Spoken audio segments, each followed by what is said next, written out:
Disclaimer. दोस्तों, ये कहानी केवल एक काल्पनिक रचना है। ये केवल लेखक के द्वारा रची गई यह एक कहानी है।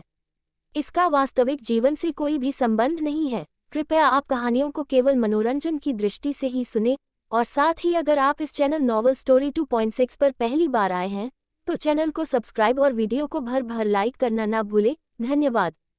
एपिसोड 111। अस्तित्व की बातें सुनकर राघव का गुस्सा बढ़ता जा रहा था।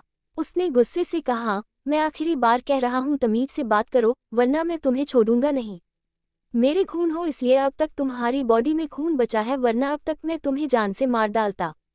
राघव की बात सुनकर अस्तित्व ने टेढ़ी मुस्कुराहट के साथ कहा, सबसे पहली बात, मेरी रगों में सिर्फ मेरी माँ का खून है, तुम्हारा नहीं। अगर तुम्हारा गंदा खून मेरी रगों में दौड़ रहा होता तो मैं अभी निकाल देता। अगर तुम्हें यकीन नहीं हो रहा है तो हम ब्लड टेस्ट कर लेते हैं। तुम्हारा ब्लड ग्रुप O पॉजिटिव है और मेरा B पॉजिटिव। मेरी माँ का ब्लड ग्रुप B पॉजिटिव था, इसका मतलब मेरे अंदर मेरी माँ का ब्लड ग्रुप है। दूसरी बात, मैं तुम्हें अपना बाप नहीं मानता। तीसरी बात, तुम्हारी औकात नहीं है कि तुम मुझे मार सको। चौथी बात, अब मुझे बहुत इरिटेशन हो रहे हैं, इसलिए दफा हो जाओ यहाँ से। बहुत टाइम वेस्ट कर चुका हूँ मैं तुम्हारे जैसे आदमी पर, अब यहाँ से दफा हो जाओ। अस्तित्व की बातें सुनकर राघव गुस्से से उबल रहा था। उसने अस्तित्व को उंगली दिखाते हुए कहा, चाहे कुछ भी क्यों ना हो जाए, तुम्हें मेरे पास आना ही होगा। तुम मेरे बेटे हो, तुम्हें मेरे साम्राज्य को संभालना ही होगा, तुम्हें मेरे दुश्मनों से बदला लेना ही होगा। राघव की बात सुनकर अस्तित्व ने हंसते हुए कहा, ओ माय गॉड, तुम्हारे दुश्मनों से? तुम खुद मेरे दुश्मन हो। अगर बदला लेना है तो सबसे पहले तुमसे बदला लूंगा।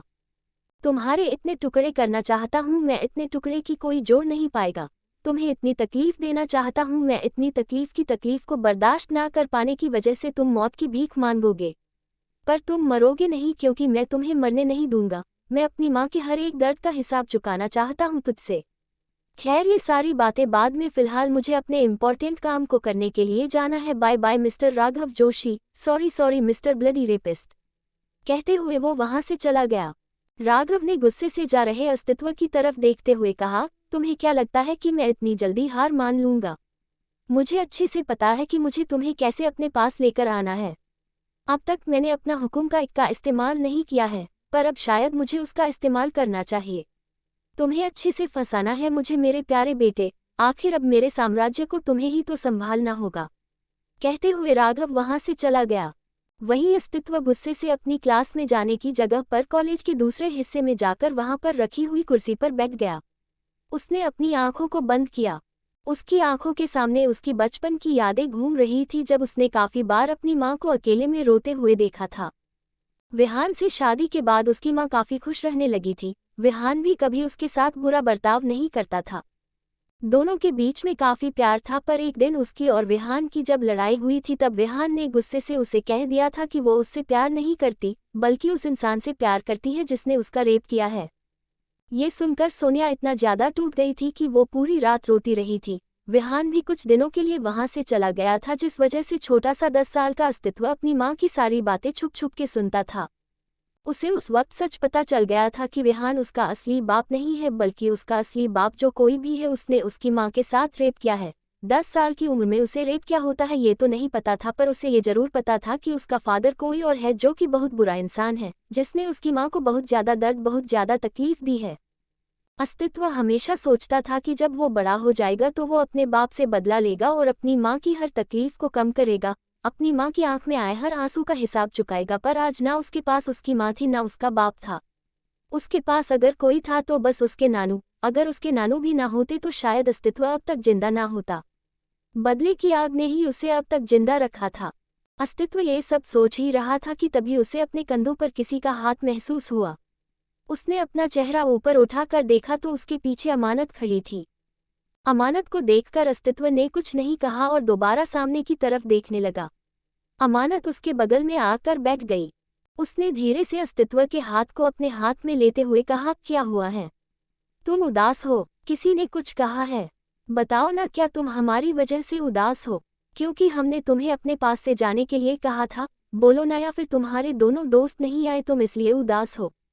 अमानत की बात सुनकर अस्तित्व ने अमानत की तरफ देखते हुए कहा, क्या मैं तुम्हें छोटा बच्चा दिखता हूँ जो अपने फ्रेंड्स के न आने की वजह से उदास हो जाऊंगा? अस्तित्व की बात सुनकर अमानत ने उसकी तरफ देखते हुए कहा, जिस तरह की तुम्हारी हरकतें हैं हमें यही लग रहा है कि तुम्हारे दोस्त नहीं आए इसलिए तुम उदास हो। अगर तुम उदास हो तो हम हैं ना तुम्हारे साथ। हम हमेशा तुम्हारे साथ रहेंगे पर उदास मत रहो प्लीज। कहते हुए अमानत प्यारी सी स्माइल के साथ अस्तित्व की तरफ देखने लगी। अस्तित्व ने अमानत की तरफ देखा और झटके से उसे कमर से पकड़कर अपनी गोद में बिठाते हुए कहा, अच्छा तो तुम हमेशा मेरे साथ रहोगी। अस्तित्व की बात पर अमानत ने अपना सर हिला दिया, जिसे देखकर अस्तित्व ने मुस्कुराते हुए कहा, प्रॉमिस करो कि तुम कभी मुझे छोड़कर नहीं जाओगी। अस्तित्व की बात सुनकर अमानत ने अपना छोटा सा हाथ आगे करके क्यूट सी स्माइल के साथ कहा, पक्का प्रॉमिस, हम तुम्हें छोड़कर कभी नहीं जाएंगे, कभी भी नहीं। अस्तित्व ने अमानत के छोटे से हाथ की तरफ देखते हुए कहा, तुम्हारा हाथ कितना प्यारा और कितना छोटा है, बिल्कुल छोटे से बच्चे की तरह। वैसे तुम्हारी हाइट भी नहीं बढ़ी, बिल्कुल छोटी सी बच्ची हो तुम। अस्तित्व की बात सुनकर अमानत ने मुंह बनाते हुए कहा, तुम हमारी हाइट का मजाक नहीं उड़ा सकते, भगवान ने जितनी हाइट दी है उतनी ही तो रहेगी ना। अस्तित्व ने अमानत की तरफ देखते हुए कहा, नहीं ये तुम्हारे आलस का नतीजा है, बचपन से तुम आलसी हो, तुम सिर्फ खाना खाना और सोना जानती हो, कोई और काम करना नहीं। अस्तित्व के मुंह से खुद के लिए आलसी सुनकर अमानत ने मुंह फुलाते हुए कहा, हम आलसी नहीं है, बिल्कुल भी आलसी नहीं है, हम बहुत सारा काम करते हैं। अस्तित्व ने अमानत के बालों को कान के पीछे करते हुए कहा, जरा मुझे बताना कि तुम कौन सा काम करती हो, क्या तुम्हें खाना बनाना आता है। अस्तित्व के सवाल को सुनकर अमानत ने मुंह बनाते हुए कहा, हम क्यों खाना बनाएं, हम हमारे घर की प्रिंसेस है। अस्तित्व ने मुस्कुराते हुए कहा, तो तुम्हें बर्तन धोना आता है। अमानत ने फिर से मुंह बनाते हुए कहा, हमने कहा ना हम प्रिंसेस है और प्रिंसेस ये सारे काम नहीं करती। अस्तित्व ने मुस्कुराते हुए कहा, अगर प्रिंसेस ये सारे काम नहीं करती तो फिर प्रिंसेस क्या करती है, तुम ही बता दो, क्योंकि जहाँ तक मुझे लगता है कि तुम खुद के लिए खाना भी नहीं लेती, यहाँ तक कि तुम पानी भी नहीं लेती, तो फिर ये आलस नहीं तो क्या हुआ। अस्तित्व की बात सुनकर अमानत ने पाउट बनाते हुए कहा, तो तुम क्या चाहते हो, हम क्या करें, हमें क्या करना चाहिए बताओ। अमानत के सवाल पर अस्तित्व ने प्यार से उसके गालों को चूमते हुए कहा, कुछ नहीं, बस मुझे प्यार करो, ये बहुत बड़ा काम है, बहुत बड़ी एक्सरसाइज है, अगर तुम ऐसा करोगी ना तो तुम्हारा आलस बहुत जल्दी दूर हो जाएगा। अस्तित्व की बात सुनकर अमानत ने बड़ी बड़ी आंखों से उसे देखते हुए कहा, तुम हमें पागल समझते हो, तुम हमें उल्लू बना रहे हो। अस्तित्व ने मुस्कुराते हुए कहा, बिल्कुल भी नहीं, मैं तुम्हें पागल कैसे समझ सकता हूँ, एक पल को पागल समझना ये बहुत बड़ी गलत बात है। हाँ तुम पागल हो, पर मैं तुम्हें मुंह पर नहीं कह सकता, तुम्हें बुरा लगेगा ना। अस्तित्व की बात सुनकर अमानत का मुंह खुला का खुला रह गया।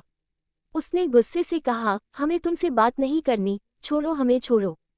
अमानत की बात सुनकर अस्तित्व ने उसकी कमर पर अपनी पकड़ मजबूत करके उसे मजबूती से सीने से लगाते हुए कहा, पर मुझे तो तुमसे ही बात करनी है, तुमसे बात करने के बाद सब कुछ सही हो जाता है, सब कुछ, तुम ना मेरा सुकून हो।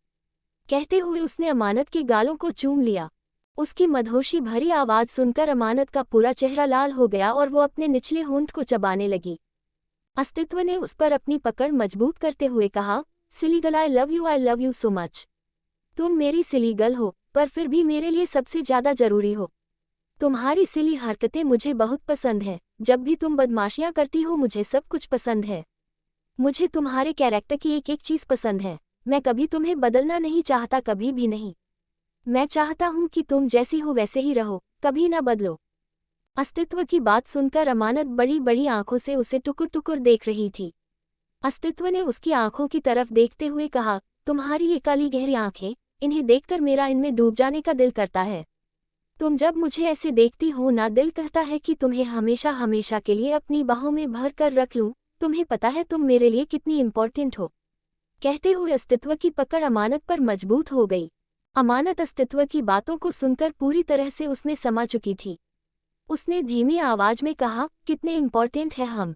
अस्तित्व ने हल्के से उसके चेहरे को अपने हाथ में भरकर उसकी आंखों में आंखें डालकर बेहद प्यार से कहा, जितना एक इंसान के लिए सांस लेना जरूरी है उतना ही अस्तित्व के लिए अमानत जरूरी है। जितना एक इंसान के लिए खाना खाना जरूरी है उतना ही अस्तित्व के लिए अमानत जरूरी है। जितना एक इंसान के लिए जिंदगी जीना जरूरी है उतना ही अस्तित्व के लिए अमानत जरूरी है।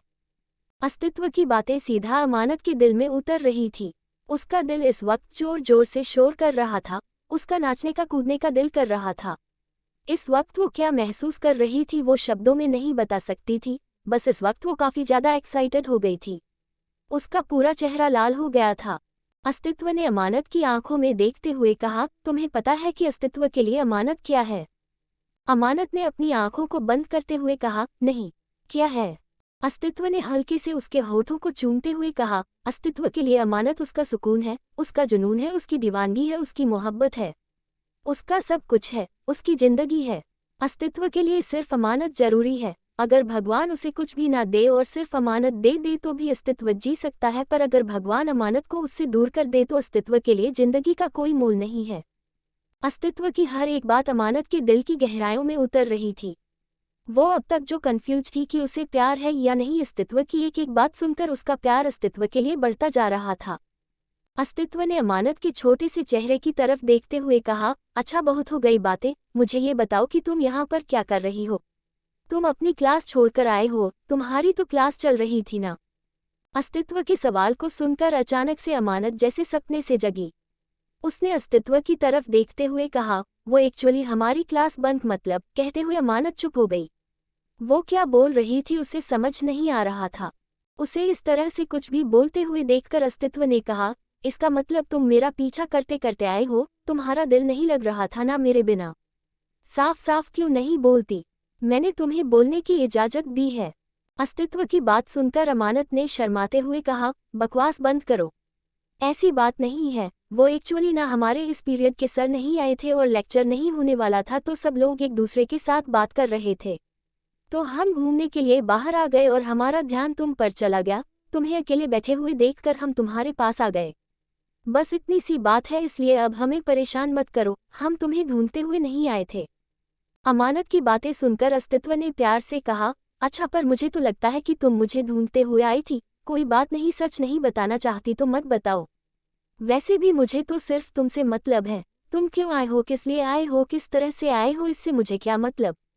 अस्तित्व की बात सुनकर अमानत ने पलटकर अस्तित्व की तरफ देखते हुए कहा, तुम ना बहुत ज्यादा बुरे हो। अस्तित्व ने मुस्कुराते हुए कहा, मुझे पता है कि मैं बहुत बुरा हूँ, पर जैसा भी हूँ तुम्हें लाइफ टाइम मुझे बर्दाश्त करना है। मेरे अलावा तुम्हें कोई और नहीं मिलने वाला और तुम्हें कोई और बर्दाश्त भी नहीं कर सकता। अस्तित्व की बात सुनकर अमानत ने पाउट बनाते हुए कहा, क्यों? क्या हम इतने खतरनाक हैं?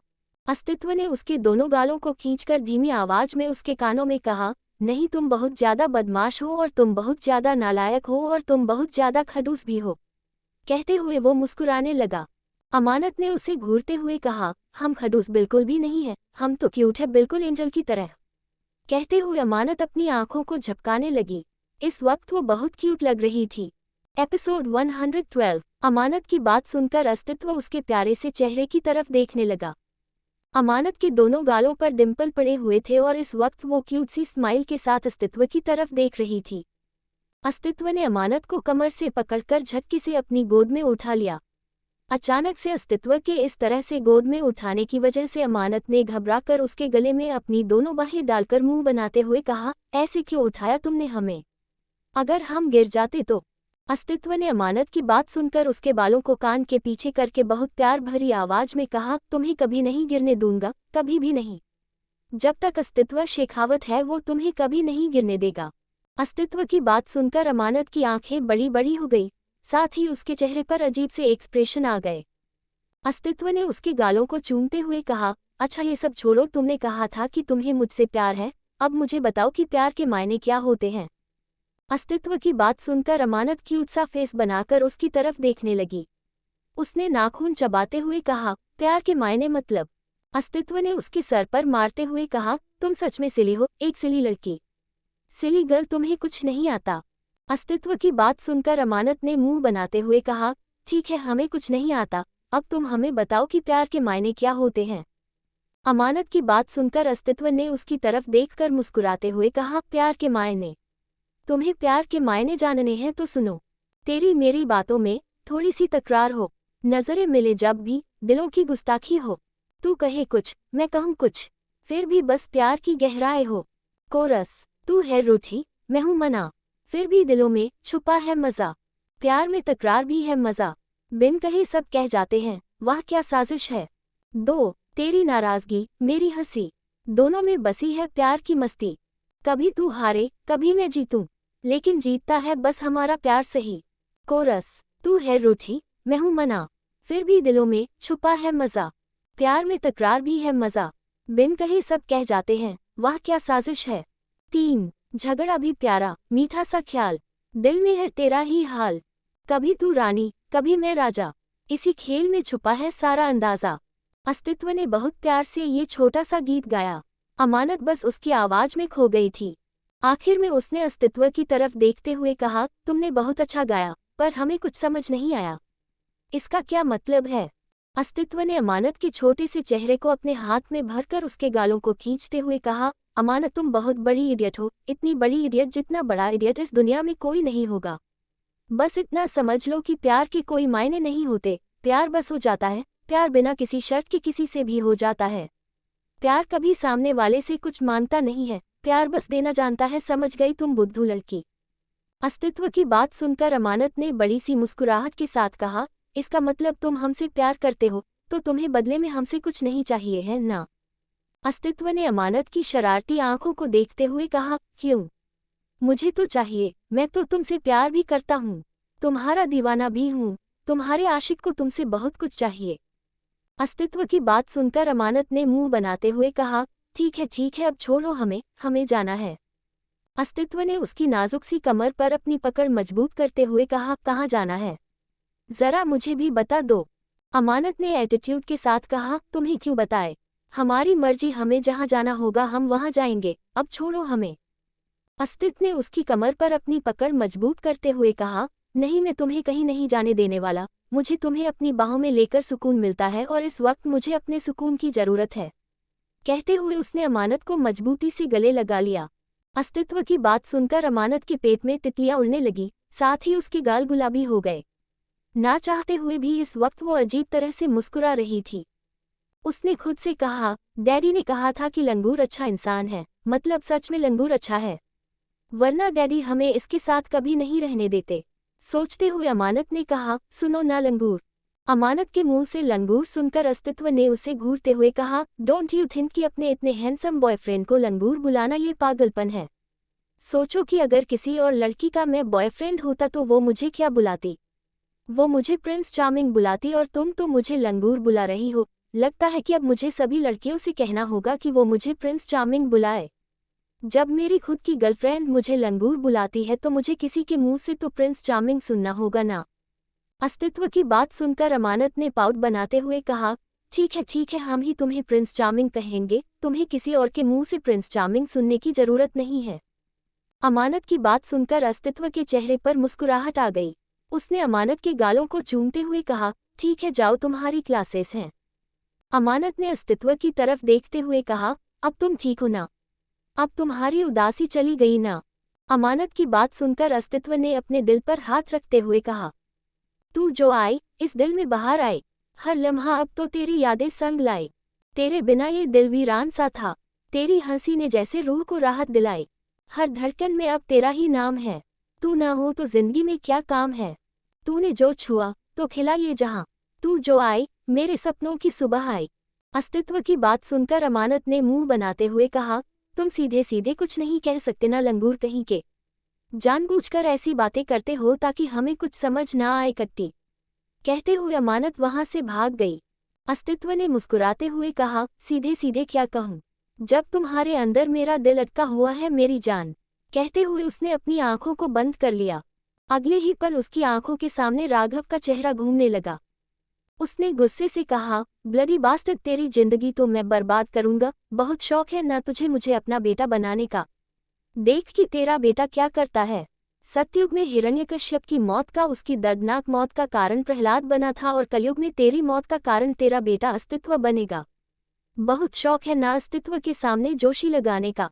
अब देखता जा कि कैसे मैं आज जोशी नाम को दुनिया से गायब करता हूँ। कहते हुए अस्तित्व के होठों के कोने टेढ़े हो गए। वो कॉलेज में जाने की जगह पर सीधा पार्किंग एरिया में आ गया, जहां पर उसे देखते ही ड्राइवर ने जल्दी से कार का दरवाजा खोल दिया। अस्तित्व कार के अंदर बैठ गया। उसके चेहरे के एक्सप्रेशन बिल्कुल चेंज हो चुके थे। इस वक्त वो बिल्कुल सख्त मिजाज लग रहा था। उसके चेहरे पर मुस्कुराहट का नामो निशान नहीं था। इस वक्त उसे देखकर कोई भी नहीं कह सकता था कि ये शख्स अभी अभी अमानत के लिए शायरी कह रहा था, अभी अभी उसके लिए गाना गा रहा था। उसके चेहरे पर मुस्कुराहट का नामोनिशान नहीं था। उसने ड्राइवर की तरफ देखकर बेहद सख्त आवाज में कहा, अल्फा कंपनी लेकर चलो। ड्राइवर ने अपना सर हिलाया और कार को स्टार्ट कर दिया। अस्तित्व ने अपनी आंखों को बंद करके मुस्कुराते हुए कहा, मेरी मुस्कुराहट सिर्फ तुम्हारे लिए है मेरी जान, बाकी दुनिया मेरी मुस्कुराहट के लायक नहीं है। कहते हुए उसने अपनी आंखें बंद कर ली। वही अमानत दौड़ते हुए सीधा ऊपर अपनी क्लास में आ गई। इस वक्त उसकी धड़कनें तेजी से धड़क रही थी। जब भी वो अस्तित्व के पास होती थी वो कुछ और ही महसूस करती थी। उसके पेट में अपने आप तितलियां उड़ने लगती थी। उसके साथ काफी कुछ अलग होने लगता था जो कि पहले नहीं होता था। उसने अपने गालों को छूते हुए कहा, हमारे गाल सच में लाल हो गए हैं। अगर हम ऐसे अंदर गए तो वो चुड़ैल सुमन की बच्ची हमें परेशान करेगी। हम क्या करें? सोचते हुए अमानत अभी अपने नाखून चबा ही रही थी कि तभी उसे सुमन की आवाज सुनाई दी, अच्छा तो मैं चुड़ैल हूँ, मुझे अभी अभी पता चला। सुमन की बात सुनकर अमानत ने खुद से कहा, मतलब इसने सुन लिया, हे भगवान बचा लो हमें, चुड़ैल सच में हमारा खून ना कर दे। अमानत की बात सुनकर सुमन जो कि उसके पीछे ही खड़ी थी उसने अपने दोनों हाथ सीने पर बांधते हुए कहा, अच्छा तो मैं चुड़ैल हूँ, मैं तेरा खून करती हूँ, तेरी जैसी दोस्त हो तो दुश्मन की क्या कमी। कहते हुए सुमन उसके पास आ गई। अमानत ने मासूम सा चेहरा बनाते हुए कहा, सुमन हम तो मजाक कर रहे थे। सुमन ने अमानत को घूरते हुए कहा, तेल लेने गया तुम्हारा मजाक, मुझे तुमसे बात ही नहीं करनी है। यहाँ पर मेरा वेदांत आया नहीं, मैं उदासी से घूम रही थी और तू इश्क लड़ा रही थी और इश्क लड़ा के आने के बाद तेरे ये जो गुलाबी गाल थे ये मैं देख ना लूँ, ये सोचकर तू मुझे कोस रही थी कि मैं चुड़ैल हूँ, मैं डायन हूँ। अब तो मुझे यकीन हो गया है कि हर एक दोस्त कमीना होता और तू भी कमीनी है। सुमन की बात सुनकर अमानत ने पाउट बनाते हुए कहा, ठीक है हम भी कमीने हैं, अब चलो क्लास में वरना वो टीचर हम दोनों का हाल बेहाल कर देगा। अमानत की बात सुनकर सुमन ने हंसते हुए कहा, अरे मेरी जान तू भूल गई क्या, पूरी क्लास के साथ पूरे कॉलेज को पता चल चुका है तू किसकी बेटी है। द ग्रेट अथर्व राठौर की बेटी को कुछ कहने की हिम्मत किसी के अंदर नहीं है, इसलिए तू फिक्र मत कर, तू नॉर्मल तरीके से अंदर चली जा। सुमन की बात सुनकर अमानत ने मुंह बनाते हुए कहा, हमें हमारे डैडी के नाम पर कुछ नहीं करना है। हमारे डैडी ने हमेशा कहा था जो करना है अपनी मर्जी से अपनी हिम्मत पर करो। कहते हुए अमानत अंदर आ गई। सुमन ने मुस्कुराते हुए कहा, मेरी जान तुझे भले ही अपनी पहचान का इस्तेमाल ना करना हो, पर अब ना चाहते हुए भी सब लोग तुझे तेरे डैडी के ही नाम से जानेंगे और सब लोग तुझे इस तरह से ट्रीट करेंगे जैसे एक प्रिंसेस को करते हैं। सुमन की बात सुनकर अमानत ने मुंह बनाते हुए कहा, तो करने दो, तुम हमें इरिटेट मत करो। कहते हुए अमानत अंदर आकर बैठ गई। सुमन भी उसके साथ अपने बेंच पर आकर बैठ गई। कुछ ही देर में क्लास स्टार्ट हो चुकी थी। आज क्लास में टीचर से लेकर कोई भी अमानत को नहीं डांट रहा था, जबकि हर रोज उसकी हरकतों की वजह से उसे दिन में 10 से 20 बार डांट पड़ती थी। यहाँ तक कि स्टूडेंट भी उसका मजाक उड़ाते थे। अमानत कभी लेक्चर के बीच में सो जाती तो कभी झपकी लेने लगती थी। होमवर्क उसका कभी कभी ही कंप्लीट रहता था, वो भी तब जब सुमन जबरदस्ती उससे होमवर्क करवाती थी। अमानत को ये सब कुछ अच्छा नहीं लग रहा था, उसे पहले वाली ट्रीटमेंट की आदत थी। उसने मुंह बनाते हुए कहा, लाइफ पूरी खराब हो गई, अब सब लोग हमें वीआईपी की तरह ट्रीट करेंगे, हमें एक नॉर्मल लाइफ चाहिए थी। सुमन ने अमानत की बात सुनकर उसकी तरफ देखते हुए कहा, अमानत मेरी जान, तेरे जैसी लाइफ जीने के लिए लोग कड़ी मेहनत करते हैं और अब जब तुझे ऐसी लाइफ मिल रही है तो तुझे प्रॉब्लम हो रही है। देख जो तेरे पास है उसे अपना ले, टेंशन मत ले। अमानत ने हंसते हुए कहा, हम क्यों टेंशन लेंगे, टेंशन ले हमारे दुश्मन। कहते हुए अमानत मुस्कुराने लगी। कुछ देर के बाद कॉलेज खत्म होने के बाद अमानत और सुमन अपनी कार में बैठकर अपने अपने घर के लिए निकल चुकी थी। अमानत अभी कुछ ही दूरी पर गई थी कि अचानक से ड्राइवर ने ब्रेक लगा दिया। अमानत झटके से सामने की तरफ गिर गई। वो अपने मोबाइल में गेम खेल रही थी। उसके इस तरह से झटका लगने की वजह से मोबाइल भी छूटकर नीचे गिर गया। उसने घबराते हुए कहा, क्या हुआ अंकल? ड्राइवर ने पीछे पलटकर अमानत की तरफ देखते हुए कहा, सामने कुछ है अमानत बेबी। अमानत ने कंफ्यूज होते हुए कहा, व्हाट हैपन, क्या है? कहते हुए अमानत ने देखने की कोशिश की तो ड्राइवर ने उसे रोकते हुए कहा, हम खुद देखते हैं, आप यहीं रुकिए। कहते हुए ड्राइवर दरवाजा खोलकर बाहर निकल गया। वहीं अमानत नीचे झुककर अपने मोबाइल को ढूंढने लगी। उसने खुद से कहा, ये मोबाइल कहाँ चला गया? कहते हुए अमानत सीट के नीचे यहाँ वहाँ हाथ डालकर मोबाइल को ढूंढ रही थी, पर उसे कुछ भी नजर नहीं आ रहा था। वही ड्राइवर बाहर आकर सामने की तरफ देख रहा था जहाँ पर एक बड़ा सा पत्थर रखा हुआ था। उसने खुद से कहा, इस तरह से रास्ते के बीच में पत्थर किसने रखा। कहते हुए ड्राइवर पीछे पलटने ही वाला था कि अचानक से किसी ने उसके सर पर वार किया। अचानक से किसी के वार करने की वजह से ड्राइवर की आंखें बंद हो गई। अगले ही पल वो बेहोश होकर वहां पर गिर गया। अमानत अभी भी अपने मोबाइल को ढूंढ रही थी। तभी उसे ऐसा लगा जैसे किसी ने कार का दरवाजा खोल दिया हो। अमानत ने अपना चेहरा ऊपर उठाकर देखा तो दरवाजा किसी ऐसे इंसान ने खोला था जिसके मुंह पर काले कलर का कपड़ा बंधा हुआ था। अमानत ने घबराते हुए कहा, कौन हो तुम? उसने इतना कहा ही था कि उस इंसान ने अमानत की बाजू को पकड़कर उसे खींचते हुए कहा, तेरा दोस्त। कहते हुए वो इंसान अमानत को बाहर खींचने लगा। अमानत ने चिल्लाते हुए कहा, छोड़ो हमें, कौन हो तुम? पागल इंसान, छोड़ो। कहते हुए अमानत अपने दूसरे हाथ से उसके हाथ पर मारने लगी। उस इंसान ने गुस्से से अमानत के बालों को पकड़कर उसे घसीटते हुए कहा, चुपचाप हमारे साथ चल वरना यहीं पर तेरे गाल लाल कर देंगे। कहते हुए वो इंसान अमानत को घसीटता हुआ वहां से लेकर जाने लगा। अमानत ने चिल्लाते हुए कहा, छोड़ो हमें, हमारे डैडी तुम्हें छोड़ेंगे नहीं। कहते हुए वो चिल्ला रही थी पर उसके चिल्लाने का उस इंसान पर कोई असर नहीं पड़ रहा था। एपिसोड 113। अमानत के चिल्लाने का उस इंसान पर कोई असर नहीं पड़ रहा था। वो अमानत को खींचता हुआ वहां से लेकर जा रहा था। अमानत ने गुस्से से कहा, छोड़ो हमें लंगूर कहीं के। कहते हुए अमानत उसके बालों को खींचने लगी। उस इंसान ने गुस्से से अमानत की बाजू को मोड़ते हुए कहा, चुपचाप चल वरना तेरे हाथ नहीं बचेंगे, न तू बचेगी। कहते हुए वो इंसान अमानत को घसीटता हुआ उसे दूसरी तरफ लेकर आ गया जहां पर एक कार पार्क थी। अमानत ने चिल्लाते हुए कहा, अबे कमीने, छोड़ हमें, छोड़, हमारे डैडी तुम्हारी जान ले लेंगे। तुम जानते नहीं हमारे डैडी कितने खतरनाक है। हमारे डैडी तुम्हारी गर्दन को काट देंगे और तुम्हें नदी में डूबा डूबा के मारेंगे। अमानत के चिल्लाने का उस इंसान पर कोई असर नहीं हुआ। वो अमानत को घसीटता हुआ अपनी कार के अंदर लेकर आ गया। अमानत को जैसे ही वो कार के अंदर लेकर आया, ड्राइवर ने कार स्टार्ट कर दी। अमानत चिल्लाते हुए उसे दूर करने की कोशिश कर रही थी। उस इंसान ने अमानत के बालों को पकड़कर एक जोरदार थप्पड़ उसके गाल पर मारते हुए कहा, कमीनी शांत हो जा वरना तेरी ऐसी हालत करूंगा कि तू किसी को शक्ल दिखाने के लायक नहीं रहेगी और तेरा बाप भी किसी को शक्ल दिखाने के लायक नहीं रहेगा। ऐसी हालत करूंगा दोनों की। अमानत को जैसे ही अपने गाल पर थप्पड़ महसूस हुआ, उसकी आंखें गुस्से से लाल हो गई। उसकी आंखों में नमी आ गई थी, पर उसने अपनी आंख से आंसू की बूंद नहीं गिरने दी। उसने खुद से कहा, अमानत तुम डैडी की प्रिंसेस हो, तुम इस तरह से रो नहीं सकती। इस कमीने की हिम्मत कैसे हुई तुम्हें थप्पड़ मारने की? सोचते हुए अमानत ने गुस्से से उसकी तरफ देखा और अगले ही पल पूरी ताकत लगाकर उसे खुद से दूर किया और अपने दोनों हाथों से उसके चेहरे पर लपेटे हुए काले कपड़े को खींचने की कोशिश करने लगी। वो इंसान अमानत को खुद से दूर करने की कोशिश कर रहा था, पर फिर भी अमानत ने अपनी पूरी ताकत का इस्तेमाल करके उसके चेहरे से काले कपड़े को हटा दिया।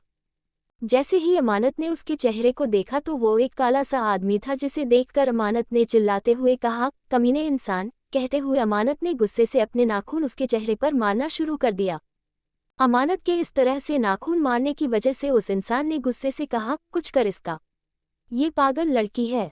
उस आदमी के इतना कहते ही ड्राइवर ने जल्दी से कार का ब्रेक लगाया और अगले ही पल उसने अपने साइड से एक रुमाल उठाकर अमानत के मुंह को दबा दिया।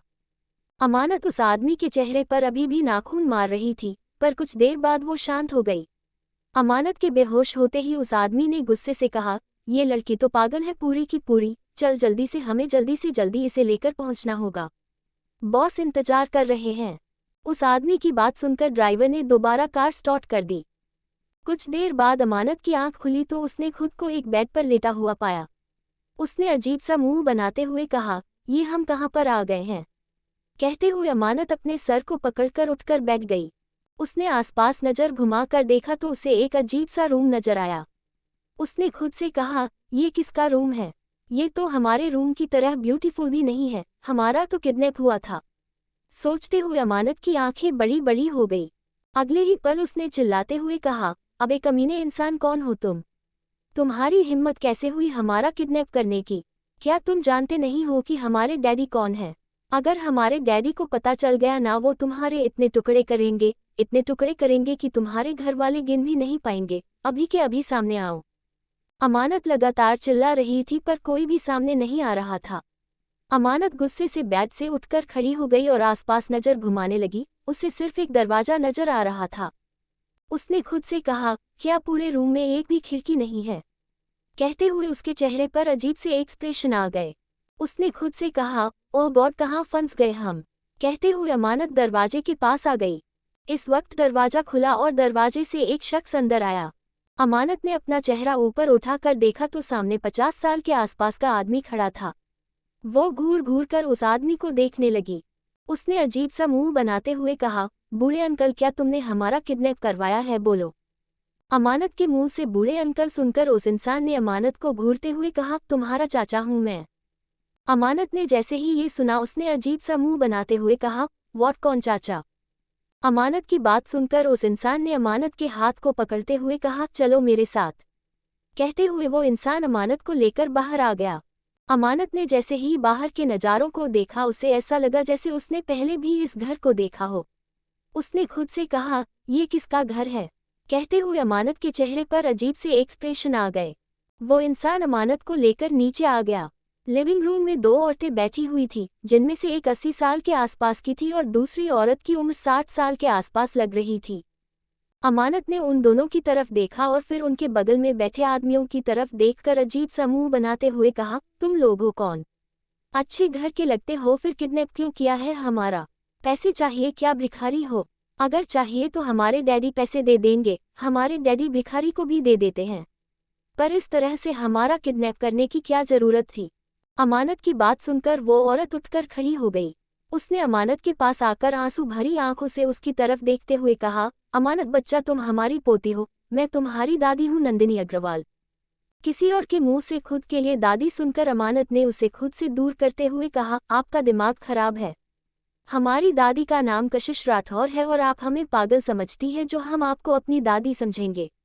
दूर रहिए हमसे। और ये अग्रवाल आप लोग हो कौन? और हमारा किडनैप क्यों किया है? अमानत गुस्से से सबको घूरते हुए कह रही थी। ये अग्रवाल परिवार था जो कि आज फिर से 10 सालों के बाद अमानत को अपने पास लेकर आया था। पूरे 10 साल तक अथर्व की धमकी के बाद उन्होंने दोबारा अमानत को हाथ लगाने की हिम्मत नहीं की, पर अब जब अमानत बड़ी हो चुकी थी तो उन्होंने डिसाइड किया था कि वो अमानत को अपने पास लेकर आएंगे और उसे सच बताएंगे कि वो राठौर परिवार की नहीं बल्कि अग्रवाल परिवार की बेटी है। वो बूढ़ा आदमी जो कि राठौर परिवार का मुखिया और आयुष का दादाजी था। उसने अमानत की तरफ देखते हुए कहा, कुछ दिन पहले तुम्हें किसी का कॉल आया था और उसने तुमसे कहा था कि तुम राठौर परिवार की बेटी नहीं हो। अथर्व और मन्नत राठौर तुम्हारे असली पेरेंट्स नहीं है। अमानत ने जैसे ही ये सुना उसने चिल्लाते हुए कहा, बकवास बंद कीजिए। हमारे डैडी और हमारी मम्मा के बारे में कुछ भी गलत कहा तो हम आपका सर फोड़ देंगे, चाहे फिर आप बूढ़े ही क्यों ना हो। आप लोग समझते क्यों नहीं है? बार बार एक ही बात, वो तुम्हारे मम्मी डैडी नहीं है तो कौन है? तुम लोगों हो हमारे मम्मी डैडी। जब देखो तब हमारा दिमाग खराब करते रहते हो। अमानत की बात सुनकर नंदिनी अग्रवाल ने अमानत के पास आकर आंसू भरी आंखों से उसकी तरफ देखते हुए कहा, अमानत बेटा, हम बचपन में भी तुम्हें एक बार अपने पास लेकर आए थे, पर अथर्व राठौर तुम्हें जबरदस्ती हमसे दूर करके लेकर गया था। यही सच है कि तुम उसकी असली बेटी नहीं हो। तुम्हारे बाप का नाम आयुष अग्रवाल है और तुम्हारी माँ का नाम साक्षी अग्रवाल है। वो हमारे बेटे और हमारी बहू थी। उन दोनों ने मरते वक्त तुम्हें अथर्व राठौर को दिया था। अथर्व राठौर तुम्हारी डैडी का दोस्त है। अमानत ने जैसे ही साक्षी और आयुष का नाम सुना उसकी आंखें बड़ी बड़ी हो गई। हर साल वही तो बनारस जाकर उन दोनों की आत्मा की शांति के लिए श्राद्ध करती थी। उसने जल्दी से खुद को संभालते हुए कहा, बकवास बंद कीजिए।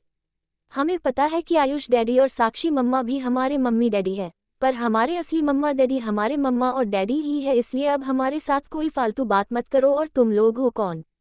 हमारा किडनैप क्यों किया है? जानते नहीं हो हमारे डैडी हमसे कितना प्यार करते हैं। अगर उन्हें पता चल गया ना तो तुम में से कोई जिंदा नहीं बचेगा, इसलिए चुपचाप हमें हमारे घर जाने दो। अमानत की बात सुनकर बूढ़ा आदमी जो कि दिग्विजय अग्रवाल था, उसने अमानत की तरफ देखते हुए कहा, यही तुम्हारा घर है, अब तुम्हें यहीं पर रहना है। अगर तुम्हें यकीन नहीं हो रहा कि वो दोनों तुम्हारे पेरेंट्स नहीं है तो तुम अभी उन्हें कॉल कर सकती हो और अपनी कसम देकर उनसे सच पूछ सकती हो। सच यही है कि वो तुम्हारे पेरेंट्स नहीं है। कभी अपना चेहरा देखा है क्या? तुम्हारा चेहरा उन दोनों में से किसी से मिलता है? तुम्हारा भाई जिसे तुम अपना भाई समझती हो वो भी तुम्हारा भाई नहीं है। वो उन दोनों का सगा बेटा है, इसलिए उसकी आंखें उसकी माँ की तरह है, उसका चेहरा उसके बाप की तरह है। पर तुम्हारा उन दोनों से कुछ नहीं मिलता क्योंकि तुम उनकी बेटी हो ही नहीं। दिग्विजय अग्रवाल की बात सुनकर अमानत की आंखों में आंसू आ गए। उसने गुस्से से कहा, बकवास बंद करो। जरूरी नहीं होता कि हर बच्चा अपने पेरेंट्स की तरह ही दिखे। हम भी हमारे पेरेंट्स की तरह नहीं दिखते, पर इससे ये बात साबित नहीं होती कि वो हमारे पेरेंट्स नहीं है। इसलिए अगली बार से ऐसी बकवास मत करना। हम ये बिल्कुल भी बर्दाश्त नहीं करेंगे। वो हमारे पेरेंट्स हैं और हमारे ही रहेंगे। अमानत की बात सुनकर नंदिनी जी ने अपने आंसू साफ करते हुए कहा, अमानत आप हमारी बात समझती क्यों नहीं है? आपकी माँ साक्षी है, साक्षी। अगर आपको यकीन नहीं हो रहा है तो ये देखिए। कहते हुए नंदिनी जी ने अपने हाथ में एक फोटो पकड़ी हुई थी वो अमानत के सामने कर दी। ये साक्षी और आयुष की आखिरी वक्त की फोटो थी, जब दोनों आखिरी सांस ले रहे थे और उनकी गोद में छोटी सी अमानत थी। आयुष साक्षी को गले लगाकर बेड पर लेटा हुआ था। उसकी आंखों में आंसू थे और साक्षी के सीने पर नन्ही सी अमानत रखी हुई थी और साक्षी की आंखों में भी आंसू थे। अमानत ने गुस्से से कहा, ये हम नहीं है। वैसे भी बचपन में सारे बच्चे सेम दिखते हैं, इसलिए बकवास बंद करो और हमें जाने दो। हम आप लोगों की किसी भी बात पर कभी यकीन नहीं करेंगे।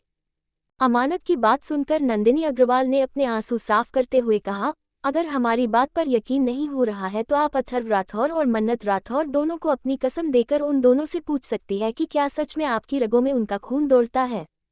अगर आपको इससे भी यकीन नहीं होगा तो आप डीएनए टेस्ट करा सकती है। हम आपके साथ डीएनए टेस्ट करने के लिए तैयार है। आप जिस डॉक्टर के पास चलना चाहे उस डॉक्टर के पास चलकर हम डीएनए टेस्ट करेंगे। पर सच यही है कि अथर्व राठौर और मन्नत राठौर आपके पेरेंट्स नहीं हैं। सच यही है कि आपकी रगों में अग्रवाल का खून दौड़ता है, ना कि राठौर परिवार का। अमानत की आंखों से लगातार आंसू निकल रहे थे। उसने रोते हुए कहा, आप बकवास कर रही है। हमारी मम्मा और हमारे डैडी ही हमारे मम्मा डैडी है। आप लोग जानबूझकर ये सब कुछ कर रहे हैं ना ताकि आप उन्हें हमसे दूर कर सके। हम ऐसा नहीं होने देंगे। अमानत लगातार रोते हुए उन लोगों की बातें सुन रही थी। उसे अभी भी यकीन नहीं हो रहा था कि सच ये है। उसने उन दोनों की तरफ देखकर गुस्से से कहा, हम आप लोगों की किसी की बात पर यकीन नहीं करते क्योंकि हम जानते हैं कि अथर्व राठौर और मन्नत राठौर ही हमारे पेरेंट्स हैं। हमें किसी भी सबूत की जरूरत नहीं है। हमें हमारे घर जाना है, हमें जाने दीजिए। अमानत की बात सुनकर अब दिग्विजय अग्रवाल को गुस्सा आ गया। उन्होंने गुस्से से अपनी छड़ी को पटकते हुए कहा, बददिमाग लड़की, तेरे पास दिमाग है या नहीं? अग्रवाल का खून है, तू अग्रवाल की वारिस। तुझे अपने परिवार को छोड़कर दूसरों के परिवार में क्यों जाना है? बार बार कह चुके हैं कि वो तेरा परिवार नहीं है, तेरा परिवार नहीं है, पर तुझे ये बात समझ नहीं आती। चाहती क्या है तू? दिग्विजय अग्रवाल की बात सुनकर अमानत ने गुस्से से कहा, बूढ़े अंकल चुप रहो वरना मुंह तोड़ देंगे। होते कौन हो तुम हमारे बारे में ये सब कुछ बोलने वाले? इसलिए औकात में रहकर बात करो। अमानत राठौर से कोई इस तरह से बदतमीजी से बात नहीं कर सकता। अमानत को इस तरह से खुद के साथ बदतमीजी करते हुए देखकर दिग्विजय अग्रवाल ने गुस्से से कहा, नंदिनी बहू, इस नालायक लड़की को समझा दो। नंदिनी जी ने प्यार से कहा, आप हमारी बात समझिए अमानत, आप हमारी पोती है। हम आपकी दादी है, आप समझती क्यों नहीं है? अमानत ने गुस्से से कहा, बेफिजूल में हमारे साथ जबरदस्ती के रिश्ते जोड़ने की जरूरत नहीं है। हमें हमारे घर, हमारे पेरेंट्स के पास, हमारे भाई के पास जाना है, मतलब जाना है। आप छोड़िए हमें। हमारा किडनैप करके आप लोगों को लगता है कि आप लोग हमें अपने पास रख पाओगे? जिस वक्त हमारे डैडी को पता चला ना, वो यहाँ पर आकर आप लोगों का काम तमाम कर देंगे, और अगर उन्होंने नहीं किया ना तो हम ही कर देंगे। बड़े आए हमें अपने घर का हिस्सा बनाने वाले। हमारे पास हमारा ऑलरेडी परिवार है, हमें किसी के परिवार की जरूरत नहीं है, छोड़ो हमें। एपिसोड 114। अमानत की बात सुनकर नंदिनी जी ने अपने आंसू साफ करते हुए कहा, अमानत, हम जो कह रहे हैं वही सच है। आप हमारे परिवार की बेटी है। आप अग्रवाल परिवार का खून है। आपकी रगों में हमारे बेटे आयुष और हमारी बहू साक्षी का खून बहता है। 18 साल पहले उन्होंने आपको जन्म देकर अथर्व राठौर को सौंप दिया था। उस वक्त हमने भी आपको अपनाया नहीं था, ये हमारी गलती थी। पर सच यही है कि आप उनकी असली बेटी नहीं है। आपकी रगों में राठौर परिवार का खून नहीं दौड़ता। आप राठौर परिवार की बेटी नहीं है। नंदिनी जी की बात सुनकर अमानत के चेहरे पर हद से ज्यादा गुस्सा नजर आने लगा। उसने गुस्से से उन्हें धक्का देते हुए कहा, चुप, बिल्कुल चुप बूढ़ी आंटी। दिमाग खराब मत करो हमारा तुमसे कोई रिश्ता नहीं है, समझ आया? तुम और ये दूसरी बुढ़िया आंटी, तुम दोनों का दिमाग खराब हो चुका है, क्यों हमें परेशान कर रहे हो? हमने कहा ना कि तुम लोग हमारे कोई नहीं हो, तुम समझते क्यों नहीं हो? हमारी जिंदगी में हमारे डैडी है, हमारी मम्मा है, सब लोग हैं, तो तुम लोगों को इंटरफेयर करने की जरूरत नहीं है। और क्या कहा? हम उनके खून नहीं हैं। इस बात का क्या सबूत है तुम्हारे पास? और अगर सबूत है भी तो भी हम नहीं मानने वाले। हमारे लिए वो दोनों ही हमारे पेरेंट्स हैं और हमेशा हम उन्हें ही अपने पेरेंट्स मानेंगे। अगली बार से इस तरह जबरदस्ती हमें उठाकर मत लाना, वरना डैडी को पता चल गया तो हमारे डैडी तुम में से किसी को नहीं छोड़ेंगे। खैर, एक बात हम बार बार रिपीट नहीं करेंगे, तुम लोगों को जो करना है करो। कहते हुए अमानत जाकर सोफे पर बैठ गई। उसने अपने सामने बैठे दिग्विजय अग्रवाल को घूरते हुए कहा, और बूढ़े अंकल, इस तरह से घूर कर मत देखो हमें, हम डरने वाले नहीं हैं। और रही बात रिस्पेक्ट की, तो हम तुम्हें कोई रिस्पेक्ट नहीं देने वाले हैं, क्योंकि तुम लोग किडनैपर हो और किडनैपर को कोई रिस्पेक्ट नहीं मिलती। हम तो किसी किडनैपर को रिस्पेक्ट नहीं देने वाले, और तुम्हें तो बिल्कुल भी नहीं, क्योंकि इन सब के सरदार तुम ही लग रहे हो। तुमने ही हमारा किडनैप करने के लिए कहा है ना? क्या कहा तुमने कि हम तुम्हारी पोती है? क्या तुम्हें यही सिखाया है तुम्हारे पेरेंट्स ने कि अपनी पोती को इस तरह से किडनैप किया जाता है? अमानत की बात सुनकर दिग्विजय अग्रवाल ने गुस्से से अपने बेटे की तरफ देखते हुए कहा, संभालो इस लड़की को, अथर्व राठौर के साथ रहकर उसकी तरह बदतमीज हो गई है। हमने पहले ही कहा था कि हमारी बच्ची को हमारे पास लेकर आओ, पर तुम लोगों ने हमारी बात नहीं मानी। आज देख रहे हो नतीजा, ये लड़की कितनी बदतमीज हो गई है। अमानत ने दिग्विजय अग्रवाल को उंगली दिखाते हुए कहा, ओ बूढ़े अंकल, बार बार हमारे डैडी का नाम बीच में मत लाना। तुम्हारी औकात नहीं है कि तुम हमारे डैडी के बारे में बात कर सको। हमारे डैडी कहाँ और तुम कहाँ? हमारे डैडी के सामने खड़े हो जाओ, ना तो जोकर लगोगे, जोकर। अमानत की बात सुनकर नंदिनी जी ने गुस्से से कहा, तुम्हें यकीन नहीं हो रहा है ना, तो रुको। कहते हुए उन्होंने अमानत के सामने आकर अपना मोबाइल खोलकर कुछ तस्वीरें दिखाई। अमानत ध्यान से तस्वीरों को देख रही थी, जिसमें मन्नत रोते हुए उसे अपनी गोद में लेकर जलती हुई चिता को देख रही थी। अमानत ने ध्यान से उस तस्वीर को देखते हुए कहा, तो क्या हुआ? इस तस्वीर से क्या साबित होता है? हमने कहा ना, बचपन में सारे बच्चे एक जैसे दिखते हैं, तो तुम किसी भी बच्चे की तस्वीर को दिखाकर हमारे सामने ये साबित नहीं कर सकते कि हम हमारी मम्मा और डैडी के बच्चे नहीं हैं। अमानत को इस तरह से खुद पर यकीन न करते हुए देखकर नंदिनी जी ने इरिटेट होते हुए कहा, ठीक है, अगर तुम्हें हमारी बात पर यकीन नहीं है तो हम अभी के अभी सच साबित करेंगे। कहते हुए उन्होंने अपना मोबाइल निकाला और गहरी सांस लेकर एक नंबर डायल किया। कुछ देर के बाद दूसरी तरफ से किसी ने कॉल उठा लिया। नंदिनी जी ने धीरे से कहा, मन्नत। दूसरी तरफ से मन्नत ने गुस्से से कहा, क्या आप लोग हमारी अमानत को किडनैप करके लेकर गए हैं? हमने बचपन में कहा था ना, वो हमारी बेटी है। हमने उसे जन्म नहीं दिया तो क्या हुआ? हमने उसे अपना समझकर पाला है। हमने उसे अपना समझकर बड़ा किया है। हमें पता चल चुका है कि आपने उसका किडनैप किया है। कुछ ही देर में हमारे हब भी आपके पास पहुंच जाएंगे, और उसके बाद वो क्या करेंगे आप लोग सोच भी नहीं सकते।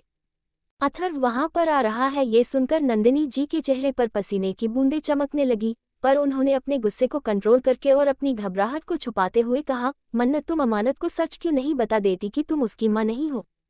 तुम उसे बता क्यों नहीं देती कि उसकी रगों में राठौर परिवार का नहीं बल्कि अग्रवाल का खून दौड़ता है? तुम उसे बता क्यों नहीं देती कि तुमने बस उसे एक अमानत के तौर पर संभाला हुआ था? तुम उसे बता क्यों नहीं देती कि वो साक्षी और आयुष की बेटी है? कब तक सच छुपाओगी? अब वो बड़ी हो चुकी है, उसका पूरा हक है सच जानने का कि वो किसकी बेटी है। नंदिनी जी की बात सुनकर मन्नत ने गुस्से से कहा, सच यही है कि वो हमारी बेटी है। जन्म देने वाली ही माँ नहीं होती, पालने वाली भी माँ होती है, और हमने उसे पल पोस कर बड़ा किया है। इसलिए अगली बार से ये बकवास मत कीजिएगा। अब जो कुछ भी आपने किया है उसकी पनिशमेंट बुक करने के लिए तैयार हो जाए, क्योंकि इस बार हमारे डेविल आप में से किसी को नहीं छोड़ने वाले। वो कुछ देर में वहां पर पहुंच जाएंगे नंदिनी आंटी, कहते हुए मन्नत ने कॉल कट कर दिया। वही अमानत मन्नत की बातों को सुनकर सदमे में चली गई थी। उसके मुंह से कुछ निकल ही नहीं रहा था। अमानत के चेहरे के एक्सप्रेशन देखकर दिग्विजय अग्रवाल ने कहा, सुन लिया तुमने अपने कानों से कि वो तुम्हारी असली माँ नहीं है। तुम्हारी असली माँ साक्षी थी और तुम्हारा बाप आयुष था, जो कि अग्रवाल का हिस्सा है। अग्रवाल का खून हो तुम अग्रवाल परिवार की वारिस हो। अब बताओ कि क्या तुम अभी भी अथर्व राठौर की फैमिली में जाना चाहोगी?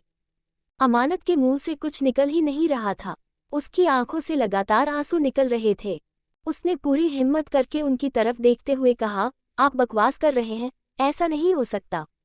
हमारी मम्मा और हमारे डैडी हमारे ही हैं। ये जरूर किसी और की आवाज़ थी जो कि आपने हमारी मम्मा की तरह कर दी और हमें सुना दिया।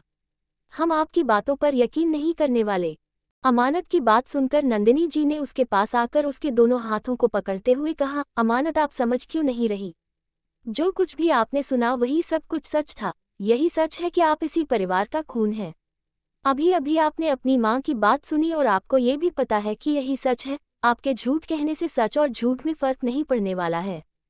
मन्नत की आवाज़ अभी भी अमानत को अपने कानों में सुनाई दे रही थी। उसने आंसू भरी आंखों से अग्रवाल परिवार की तरफ देखते हुए कहा, हम नहीं मानने वाले, ये सच हो ही नहीं सकता। ये झूठ है और हम इस झूठ को नहीं मानेंगे। अमानत की बात सुनकर नंदिनी जी ने उसकी तरफ देखते हुए कहा, अमानत आपको हमारी बात पर यकीन करना ही होगा। सच यही है कि आप हमारे परिवार की बेटी है। सच यही है कि आप हमारे आयुष की आखिरी निशानी है। हम जानते हैं कि जब हमें आपको अपनाना चाहिए था तब हमने आपको अपनाया नहीं, पर अब हमें हमारी गलती का एहसास हो चुका है। सालों पहले ही हमने आपको अपने परिवार में लाने की कोशिश की थी, पर अथर्व आपको दोबारा वापस लेकर चले गए थे, पर अब और नहीं। अब आप बड़ी हो चुकी है और आपका हक बनता है कि आप अपनी असलियत को जानें। आपकी असलियत आपसे दूर थी। आपको आज तक इस अंधेरे में रखा गया कि आप राठौड़ परिवार का खून है, जबकि ये सच नहीं था। अब आपको हमारे साथ रहना चाहिए, अपने परिवार के साथ, अपने खून के साथ, क्योंकि खून के रिश्ते पानी से कई ज्यादा गाढ़े होते हैं। नंदिनी जी की बात सुनकर अमानत ने उन्हें खुद से दूर करते हुए कहा, बकवास बंद कीजिए, हम आपको कभी अपना नहीं मानेंगे। हमारे अपने सिर्फ हमारे डैडी और हमारी मम्मा हैं। अमानत को लगातार अपनी बात को रिजेक्ट करते हुए देखकर दिग्विजय अग्रवाल ने गुस्से से कहा, अमानत कब तक झूठ को सच मानकर आप सच पर पर्दा डालती रहेगी? सच यही है और सच आपको एक्सेप्ट करना ही होगा। वो अभी इतना कह ही रहे थे कि तभी उन्हें एक साथ कई सारे गन शॉट की आवाज़ सुनाई दी। अमानत जल्दी से उठकर खड़ी हो गई। वो समझ गई थी कि अथर्व यहाँ पर आ चुका है। अमानत के साथ साथ पूरा अग्रवाल परिवार भी समझ चुका था कि अथर्व यहाँ पर पहुँच चुका है। सब लोग बस दरवाजा टूटने का इंतजार कर रहे थे, जो कि कुछ ही देर में टूटने वाला था। अमानत आंसू भरी आंखों से दरवाजे की तरफ देख रही थी। उसने खुद से कहा, ऐसा नहीं हो सकता, आज हम हमारे डैडी से पूछेंगे। ये सच हो ही नहीं सकता। हमारे डैडी सिर्फ हमारे हैं और हम सच में उनकी बेटी है। हम अग्रवाल की ही बेटी नहीं हो सकते, हम राठौर परिवार की बेटी हैं। हमारी मम्मा, हमारे डैडी, हमारे भाई हमारे अपने हैं। ये लोग झूठ बोल रहे हैं। अमानत खुद से ही बात कर रही थी। उसकी आंखों से लगातार आंसू निकल रहे थे। कुछ ही देर में दरवाजा टूट चुका था और अथर्व अपने आदमियों के साथ अंदर आ चुका था। अथर्व ने अंदर जाकर अग्रवाल परिवार के सभी लोगों की तरफ देखकर गुस्से से कहा, 10 साल पहले भी कहा था कि मेरी बेटी से दूर रहना, पर लगता है कि तुम लोगों को मौत के मुंह में जाने का कुछ ज्यादा ही शौक है। अथर्व की बात सुनकर दिग्विजय अग्रवाल ने अपनी बूढ़ी मगर गुस्से भरी आवाज में कहा, हमने सालों पहले ही कहा था कि वो हमारी बेटी है और उसे हम अपने पास लेकर आएंगे, तो तुम्हें प्रॉब्लम क्या है? तुम्हारे पास तुम्हारी खुद की औलाद है। अपने बेटे को रखो और हमारी बच्ची को हमें वापस दे दो। दिग्विजय अग्रवाल की बात अथर्व ने गुस्से से कहा, वो आपकी बेटी नहीं है, वो मेरी बेटी है। मैंने उसे बचपन से पाला है। मैंने उसे एक बाप का प्यार दिया है। अब जब वो बड़ी हो चुकी है तो तुम लोगों को लगता है कि तुम लोग आकर उस पर अपना हक जताओगे और मैं कुछ नहीं कहूँगा। अथर्व की बात सुनकर नंदिनी जी ने उसकी तरफ देखते हुए कहा, अथर्व तुम मेरे बेटे आयुष के दोस्त हो, तुम हमारे साथ ऐसा कैसे कर सकते हो? तुम जानते हो कि हमारे पास अब जीने का कोई सहारा नहीं है, तुम हमसे हमारी बच्ची को कैसे दूर कर सकते हो? नंदिनी जी की बात सुनकर अथर्व ने गुस्से से उनकी तरफ देखते हुए कहा, जब आपका बेटा मरा था तो आपने मेरी बेटी को मनहूस कहकर साइड में रख दिया था, भूल गए आप? अथर्व की बात सुनकर नंदिनी जी ने आंसू भरी आंखों से उसकी तरफ देखकर अपने दोनों हाथ जोड़ते हुए कहा, हम जानते हैं कि हमारी गलती माफ़ी के लायक नहीं है, पर हम क्या करें? हम काफ़ी ज़्यादा टूट गए थे, हमारा बच्चा खोया था हमने। तुम सोच भी नहीं सकते कितनी ज़्यादा तकलीफ में थे हम। उनकी बात सुनकर अथर्व ने हंसते हुए कहा, अच्छा तो आपकी तकलीफ इतनी ज़्यादा बड़ी हो गई कि आपने एक मासूम सी बच्ची, जिसने कुछ ही वक्त पहले दुनिया में अपना पहला कदम रखा था, उसे मनहूस कहकर ठुकराने से पहले एक बार भी नहीं सोचा। अथर्व की बात सुनकर नंदिनी जी और बाकी सब की नज़रें शर्म से झुक गई। तभी दिग्विजय अग्रवाल ने गुस्से भरी आवाज में कहा, बहुत हो गई बकवास, जो गलती हम कर चुके हैं उस गलती को बार बार याद दिलाने की कोई ज़रूरत नहीं है। हमें पता है कि हम गलत थे और अब हम हमारी गलती को सुधारना चाहते हैं। हम हमारे परिवार के खून को, हमारे परिवार की राजकुमारी को पूरे सम्मान के साथ एक्सेप्ट करना चाहते हैं।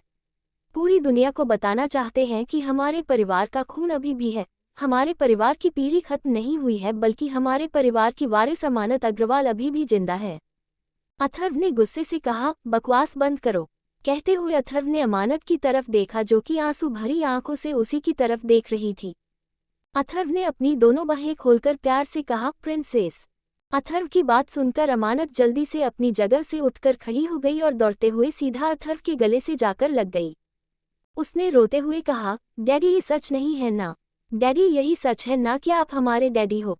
ये लोग झूठ बोल रहे हैं ना कि हम आयुष पापा और साक्षी माँ की बेटी है? डैडी बोलो ना, ये लोग बोल रहे हैं कि हमारे रगों में राठौर परिवार का खून नहीं दौड़ता, ये झूठ है ना डैडी? बोलो ना कि सच यही है कि हम आपकी बेटी है। अमानत लगातार रोते हुए एक ही बात रिपीट कर रही थी। अथर्व ने अमानत की तरफ देखकर उसका चेहरा अपने हाथों में भरकर उसके आंसू साफ करते हुए कहा, अमानत बच्चा, अपनी आंखों में आए आंसुओं को साफ करो, बेफिजूल में रोने की जरूरत नहीं है। सच क्या है और झूठ क्या है मैं अभी आपको बताता हूँ। सच यही है कि आप अग्रवाल परिवार का खून है। अथर्व की बात सुनकर अमानत की आंखों से पानी की तरह आंसू बहने लगे, साथ ही उसके कदम डगमगने लगे। अथर्व ने जल्दी से उसे संभालते हुए कहा, अमानत मेरी बात सुनो। अमानत ने रोते हुए कहा, नहीं ये झूठ है, ये सच नहीं हो सकता। हम आपकी बेटी है, हम आपकी बेटी है। ये झूठ है, हम आपकी बेटी हैं। आप बोलो ना कि हम आपकी बेटी है। कहते हुए अमानत लगातार रो रही थी। एपिसोड 115। अमानत को रोते हुए देखकर अथर्व ने उसका चेहरा अपने हाथों में भरकर प्यार से कहा, अमानत बच्चा रोना बंद करो, क्या आप डैडी की बात नहीं सुनोगे? अथर्व की बात सुनकर अमानत ने रोना बंद करके अपना चेहरा ऊपर उठाकर अथर्व की तरफ देखा। उसका पूरा चेहरा आंसुओं से भीगा हुआ था।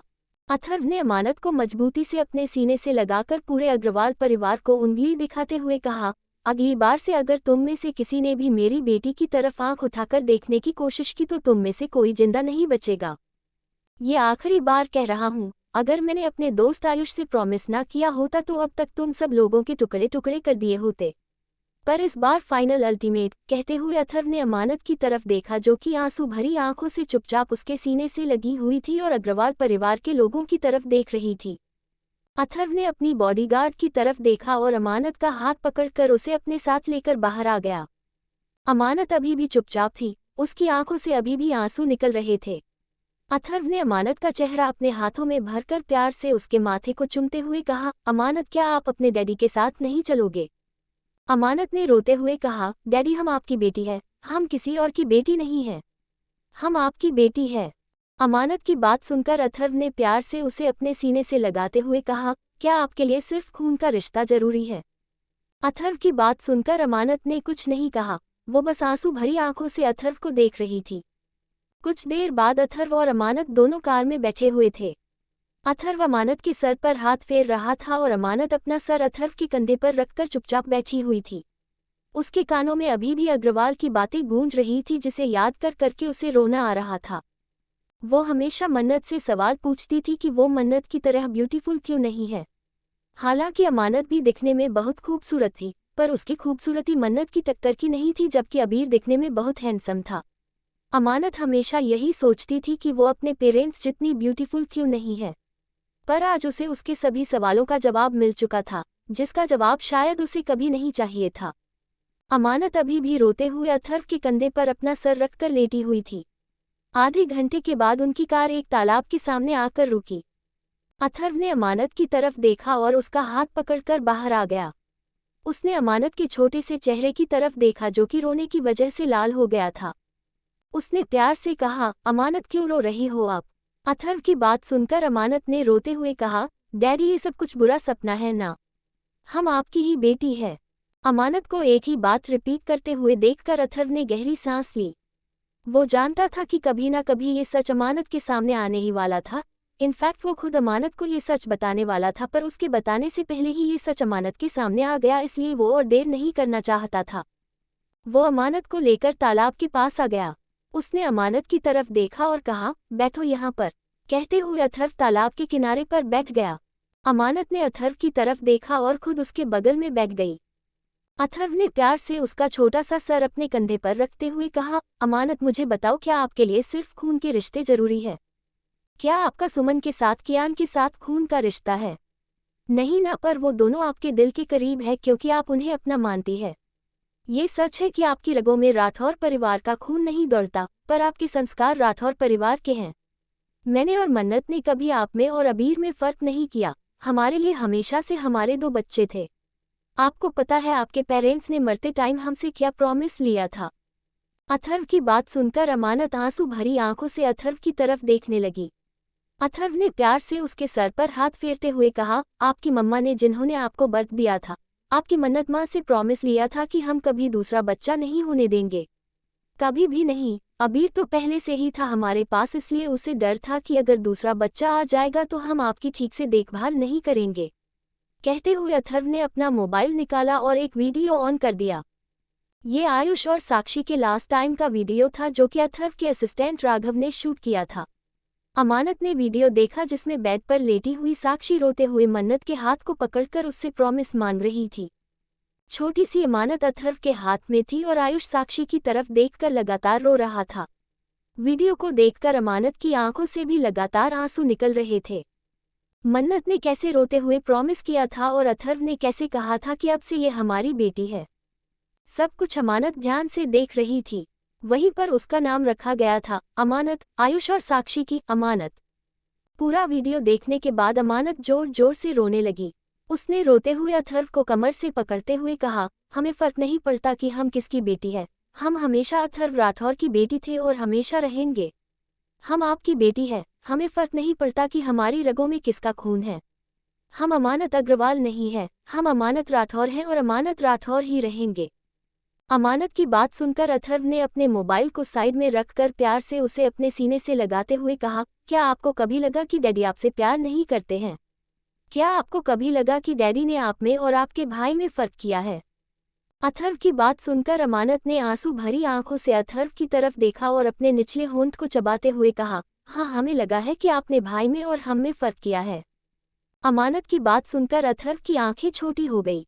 अगले ही पल अमानत ने क्यूट सी स्माइल के साथ कहा, आपने ज्यादा प्यार हमें किया है, भाई को थोड़ा सा कम। कहते हुए अमानत ने अथर्व की कमर को मजबूती से पकड़ते हुए कहा, डैडी आई लव यू। अमानत की बात सुनकर अथर्व के चेहरे पर छोटी सी स्माइल आ गई। उसने अमानत के माथे को चूमते हुए कहा, I love you but not more than your mamma. Atharv की बात सुनकर अमानत ने अपने आंसू साफ करते हुए कहा, आप सबसे ज्यादा प्यार मम्मा से करते हो ना? अथर्व ने मुस्कुराते हुए कहा, बिल्कुल, मैं सबसे ज्यादा प्यार दुनिया में आपकी माँ से करता हूँ। अथर्व की बात सुनकर अमानत ने रोते हुए कहा, पर हम सबसे ज्यादा प्यार आपसे करते हैं।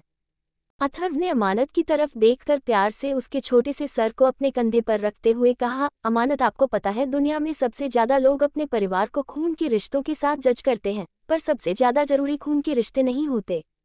जैसे मेरा और मन्नत का रिश्ता, एक हस्बैंड वाइफ का रिश्ता खून का नहीं होता पर सबसे स्ट्रांग होता है, वैसे ही आपका रिश्ता भले ही मेरे साथ मन्नत के साथ अबीर के साथ खून का नहीं है, पर आप हमारे लिए सबसे ज्यादा जरूरी हो। अथर्व की बात सुनकर अमानत ने पाउट बनाते हुए कहा, डैडी हम समझ गए, अब आपको एक्सप्लेनेशन देने की जरूरत नहीं है।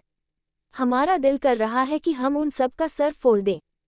अथर्व ने टेढ़ी गर्दन करके प्यार से कहा, किसका? अमानत ने मुंह बनाते हुए कहा, उन सभी चुड़ैलों का, वो अग्रवाल परिवार की चुड़ैलें। वो कह रही थी कि अमानत के डैडी उसके डैडी नहीं है। आप हमारे डैडी हो, मतलब हो, हमें किसी की बातों से कोई फर्क नहीं पड़ता। अगर अगली बार से किसी ने कहा ना कि आप हमारे डैडी नहीं हो तो हम उसका सर फोड़ देंगे, बाकी आप देख लोगे ना डैडी। कहते हुए अमानत के चेहरे पर क्यूट सी स्माइल आ गई। उसकी बात सुनकर अथर्व ने मुस्कुराते हुए कहा, बिल्कुल बिल्कुल, अगर कोई मेरी बेटी को परेशान करे तो उसका सर फोड़ने से पहले आपको एक बार भी सोचने की जरूरत नहीं है, बाकी डैडी बाद में सब कुछ संभाल लेंगे। अथर्व की बात सुनकर अमानत ने खुशी से उसकी गोद में कूदते हुए कहा, पक्का प्रॉमिस डैडी, हम किसी का भी सर फोड़ने से पहले नहीं सोचेंगे। अमानत इस वक्त अथर्व की गोद में कूद गई थी। अथर्व ने जल्दी से उसे अपनी बाहों में संभाल लिया था, वरना पक्का दोनों तालाब में गिर जाते। अथर्व ने प्यार से अमानत की गाल खींचते हुए कहा, अभी आप गिर जाती तो? अमानत ने बड़ी सी स्माइल के साथ कहा, कभी नहीं गिरते, हमारे डैडी हैं ना, वो हमें कभी नहीं गिरने देते। अमानत की बात सुनकर अथर्व प्यार से उसके सर पर हाथ फेरने लगा। अमानत ने अथर्व की कमर के अपने पैरों को लपेटकर उसके कंधे पर अपना सर रखते हुए कहा, डैडी क्या आप इसलिए हमें रोक टोक नहीं करते जस्ट बिकॉज हम आपका रियल ब्लड नहीं है। अमानत की बात सुनकर अथर्व ने प्यार से कहा, अच्छा तो मैंने अबीर को रोका है कभी? अथर्व की बात सुनकर अमानत ने अपने गाल पर उंगली रखते हुए कहा, नहीं आपने तो किसी को नहीं रोका, मतलब आप बेस्ट डैडी हो। डैडी हम भी हमारे बेबीज के लिए आपके जैसा बेस्ट डैडी ढूंढेंगे। अमानत की बात सुनकर अथर्व ने मुस्कुराते हुए कहा, अच्छा तो फिर अस्तित्व शेखावत नहीं पसंद क्या आपको? अथर्व की बात सुनकर अमानत के गाल गुलाबी हो गए। उसने अथर्व के सीने में अपना चेहरा छुपाते हुए कहा, डैडी आप हमें परेशान कर रहे हो। अथर्व ने मुस्कुराते हुए कहा, अच्छा तो मैं परेशान कर रहा हूँ आपको? कहते हुए अथर्व अमानत को गोद में लेकर खड़ा हो गया। अमानत अभी भी किसी बंदर के बच्चे की तरह अथर्व से लिपटी हुई थी। अमानत ने कहा, डैडी हमें आपकी गोद में घूमना बहुत पसंद है, बिल्कुल बचपन की तरह। अथर्व ने मुस्कुराते हुए कहा, पर कुछ दिन बाद आपको आपके हस्बैंड की गोद में घूमना होगा स्वीट हार्ट, क्योंकि आपको पता है ना आपकी मम्मा को जेलसी होती है जब मैं आपको गोद में लेकर घूमता हूँ। अथर्व की बात सुनकर अमानत ने हंसते हुए कहा, मम्मा को जेलसी होती है बट फिर भी हम आपकी गोद में घूमेंगे बिकॉज आप हमारे डैडी हो। कहते हुए अमानत ने अपनी पकड़ मजबूत कर दी। उसने धीरे से कहा, डैडी आप कभी हमसे प्यार करना बंद तो नहीं करोगे ना? हमारा छोटा सा दिल मल्टीपल पीस में टूट जाएगा डैडी। हमारे लिए आप मम्मा भाई बहुत इंपॉर्टेंट हो। हमारे लिए हमारी पूरी दुनिया आप तीनों हो। अथर्व ने मुस्कुराते हुए कहा, और व्हाट अबाउट अस्तित्व शेखावत, क्या वो आपके लिए इम्पोर्टेंट नहीं है? अथर्व की बात सुनकर अमानत ने उसके सीने में अपना चेहरा छुपाते हुए कहा, डैडी आप हमें परेशान कर रहे हो। अथर्व ने मुस्कुराते हुए अमानत को लाकर कार के बोनट पर बिठाकर अपनी पैंट की पॉकेट में हाथ डाला और अगले ही पल कई सारी कैंडिस निकालकर अमानत के सामने करते हुए कहा, अच्छा तो मैं आपको परेशान कर रहा हूँ? मैंने कब आपको परेशान किया? मैं तो बस पूछ रहा हूँ कि क्या मेरी डॉटर ने मेरे लिए फ्यूचर सन इन लॉ ढूंढा है? अमानत ने क्यूट सा फेस बनाते हुए कहा, फ्यूचर में वो आपका सन इन लॉ बनेगा या नहीं ये तो उस पर डिपेंड करता है, बट डैडी आई थिंक हमें उससे प्यार हो गया है। पर पक्का पता नहीं है, हम कैसे पता लगाए डैडी? कहते हुए अमानत क्यूट सा फेस बनाकर अथर्व की तरफ देखने लगी। अथर्व ने अपने दोनों हाथ पेंट की पॉकेट में डालकर तालाब के सामने की तरफ देखा। इस वक्त सनसेट का वक्त हो चुका था। सूरज डूब रहा था और इस वक्त नज़ारा बहुत खूबसूरत था। अमानत बोनट पर बैठकर अपने पैरों को हिलाते हुए खूबसूरत नज़ारे को देख रही थी। उसके साथ उसके डैडी उसके सुपर हीरो मौजूद थे। अथर्व ने मुस्कुराते हुए कहा, प्यार बस हो जाता है अमानत, बस ये याद रखना आपके साथ कभी कोई गलत नहीं कर सकता। वो भी तब जब आपके डैडी और आपका भाई आपके साथ है। आपके ऊपर पड़ने वाली हर एक नज़र पर सबसे पहले आपके भाई की और आपके डैडी की नज़र जाती है। अथर्व की बात सुनकर अमानत ने अपने गाल पर उंगली रखते हुए कहा, इसका मतलब डैडी अमानत ने जो कुछ भी किया है सब कुछ आपको पता चल जाता है? कहते हुए अमानत के चेहरे पर डर नजर आने लगा। उसे अभी भी शक था कि कहीं जो कुछ भी उसके और अस्तित्व के बीच में हुआ था क्या वो अथर्व और अबीर को पता है, क्योंकि अमानत को तो अभी तक यही लग रहा था कि दोनों के बीच में सब कुछ हो चुका है जबकि सच कुछ और था। अमानत की बात सुनकर अथर्व ने पलटकर अमानत की तरफ देखते हुए कहा, डैडी को सब कुछ पता होता है अमानत, इसलिए आपको किसी भी चीज़ को लेकर डरने की ज़रूरत नहीं है। अगर कोई भी गलत इंसान आपकी लाइफ में एंटर करने की कोशिश करेगा तो उसे आपके पास आने से पहले ही डैडी उसे दुनिया से दूर कर देंगे। अथर्व की बात सुनकर अमानत ने बड़ी बड़ी आंखों से अथर्व की तरफ देखा और अगले ही पल उसके ऊपर कूद गई। अथर्व को शायद पहले से ही पता था कि उसकी बदमाश बेटी क्या करने वाली है, इसलिए उसने जल्दी से अमानत को पकड़ते हुए कहा, गिर जाती ना आप। अमानत ने अथर्व को गले लगाते हुए कहा, डैडी अमानत को पता है कि डैडी हमेशा उसे प्रोटेक्ट करने के लिए उसके पास है। कहते हुए अमानत ने जल्दी से अथर्व के गाल पर किस करते हुए कहा, आप मम्मा से ज़्यादा प्यार करते हो पर अमानत सबसे ज़्यादा प्यार आपसे करती है और आप अमानत के हो, मम्मा के बाद में हो। अमानत की बात सुनकर अथर्व ने मुस्कुराते हुए कहा, अब घर चले वरना आपकी मम्मा रो रोकर पूरा घर सर पर उठा लेंगी। अथर्व की बात सुनकर अमानत ने बड़ी सी स्माइल के साथ कहा, चलो डैडी। कहते अमानत अथर्व की पीठ पर चढ़ गई। तो दोस्तों आगे क्या होगा यह जानने के लिए इस स्टोरी को सुनते रहिए सिर्फ और सिर्फ novel_story_2.6 चैनल पर। और अगर कहानी आप सभी को पसंद आए तो वीडियो को लाइक कमेंट और शेयर जरूर करें। धन्यवाद।